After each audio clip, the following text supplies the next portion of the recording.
Hey guys, welcome to South Carolina and welcome to a new test drive with BMW Blog.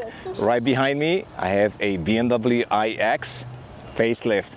In this video, I'm gonna go for a drive and we're gonna talk about the driving experience with this car. I can't tell you a lot about the specs of the car yet because it's still a pre-production car, but at least I can tell you some of the design changes coming down the road. As you can see right there behind me, we're gonna take a quick look at that in a second, but also about the changes in the suspension and all of that. So let's take a quick look at this. So let's take a look at the design of the car. Of course, still hidden under the camouflage, but you can see right there, brand new headlights. And of course, you can see a new design of the kidney grille, these vertical slats right there. You can imagine they're probably similar underneath that camo too. Then of course, you can see a brand new front bumper with these new air intakes on the side. Other than that, we don't seem to have a lot of changes. No more laser lights. They seem to be adaptive only. Two vertical slats in there. See in the back, if we can spot anything new. The side, no major changes from what we can tell under this camo.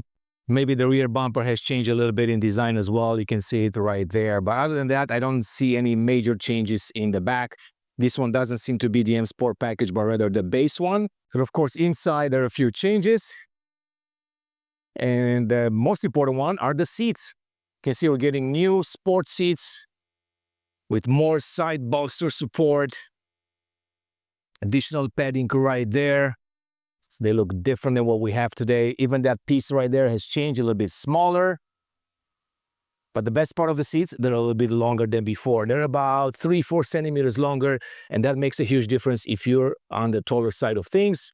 Of course, you still have this round steering wheel that you've seen in the updated iX this year. You can still get the older style as well if you want to. But other than that, really no major changes here. Seems to be the base model, so no glass control and all of that. The seats are really the biggest addition for the iX facelift. So that being said, how about we go for a drive? First off, this is a prototype. All the figures are not final. This is why BMW hasn't shared all these things with me yet. All I know is that this is the middle model in the iX lineup. It's about 10% more efficient than before, and of course it has a little bit more power and more range than before as well. How much more? We'll find out in the near future. There were quite a few changes when it comes to the interior design. I've already mentioned that in the intro videos. So let's start with the seats, right? Quite supportive. I love the side bolsters. This is a really welcome upgrade in the car. They're quite supportive on the side. I can also feel them on the side of my legs. And of course, I love the fact that they're a little bit longer than before. That was the biggest pet peeve that I had with the current BMW iX. Even though I'm not able to share any specs, I can tell you some of the things they've improved when it comes to the efficiency. There is a new inverter for the motors, for example. The bearings have changed as well. The headlights are more efficient than before too. It also comes with A+ rated tires, which means the rolling resistance have been improved for the iX as well. Of course, the range varies quite a bit when it comes to the tire size. So this one can go from 20 to 23 inches. I think right now I'm riding on a 22-inch tire. Even though there haven't been any mechanical upgrades when it comes to the suspension, I was told by the engineers that they've actually worked once again on the driving modes. Just like all the new BMWs, they wanted once again to extend the gap even further. So right now I'm driving in the personal comfort mode with everything dialed down, and the idea here was to make the car a little bit more comfortable than before. Of course, you can stiffen up the car quite a bit if you want to. All you have to do is just go into the Sport or Sport Plus and set up your suspension to the highest setting. Same thing with the steering. And then of course you will feel that through the dampers, especially in this car because I'm not riding on the air suspension. So this is the base suspension. So it'll be a little bit harsher, I would say, overall than the air suspension, the 2-axle air suspension that you're getting optional in the BMW iX models. The one thing that I've learned about the suspension is the fact that they've played around with the damper settings a little bit. So the car feels a bit more planted on the road at high speeds. Unfortunately, I wasn't able to really test that today. But if you were to drive this car a little bit more dynamic, then I'm assuming you might be able to feel those softer changes in the dampers. As far as the driving experience, honestly, I don't see a huge difference compared to the current iX50, for example. That's the car that we're getting in the US alongside the M60. Once again, I do prefer the air suspension in the iX. I had it in the iX M60 and it was fantastic. And I always tell people, if you do have the option to upgrade, that's probably the #1 upgrade I would do in the BMW iX. The key with the iX is that if you have this particular suspension and you're riding on very, very large wheels and tires, then the ride wouldn't be very, very comfortable. So I always recommend people that are looking into an iX to go and test the car with different wheels and tires, because it will absolutely change the driving experience. I know it did for me in the iX M60, because at some point I was riding on 23-inch tires and it was a little bit harsh, especially in Chicago. From what I was told, nothing has changed when it comes to the brake regeneration, so you're still getting the same modes as before. You have an adaptive mode, a high, medium and low, and then of course you have the B mode, which I can switch in here right now, which is the most aggressive mode, the one paddle feel. And you can see right now the car just stops by itself. What I've always liked about the iX is the fact that you can use it as a daily driver, and it's fantastic for that. Not only it's quite spacious inside, I've talked about this in the past, being a dedicated EV platform, you have a lot of interior space comparable to even to an X7.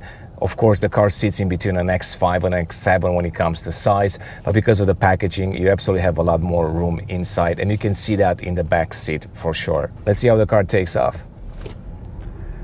I mean, ridiculous. I mean, it's so fast. This is not even the top model, the M60. So once again, you have that instant torque that makes electric cars fun to drive. Of course, it's also a good daily driver because it's quite comfortable. Driving on the highway right now, I mean, uneventful. Of course, this one still comes with a level 2+ driving assistant feature, so you're still getting the highway assistant. Once again, it's a feature that I highly recommend. I do enjoy the steering wheel. It reminds me of your typical BMW steering wheel, nice and rounded. I didn't mind the previous one too much, which you can still get if you want to, but that shape was a little bit weird sometimes, and when you were turning the steering wheel or doing like a full lock, it always felt a little bit odd to me. Overall, I don't think the BMW had to change too much with the iX. It's a pretty refined product, even though it's misunderstood. A lot of people don't know what to make of the iX. They can't place it in the BMW lineup. And I've always said this, it mostly had something to do with the naming convention. I wish this car would have been called the iX5, because that would have resonated with a lot more people. But if you're looking for an X5 type of vehicle, as far as size, luxury, amenities and all of that, by being all electric, then this iX will be that particular car for you. Let me switch a little bit into the comfort mode, because that's one of the modes a lot of people will probably use as a daily driver. And of course, I can feel immediately the car being a lot softer. The steering wheel, it's quite numb right now. And that's something that, for example, my wife loves. She doesn't like a very stiff steering wheel. She always likes this comfortable and soft steering that she doesn't feel like she has to fight it too much. And that's exactly what you're getting right now in this comfort mode. Efficiency-wise, I can't really talk too much about it. I know that I started at about 80% with over 300 miles, and right now I'm at 78% and 293 miles. So if I started 80% with 300 miles, I'm assuming this car has over 300 miles of range, even on the EPA standard. Of course, that range will fluctuate quite a bit based on your driving style.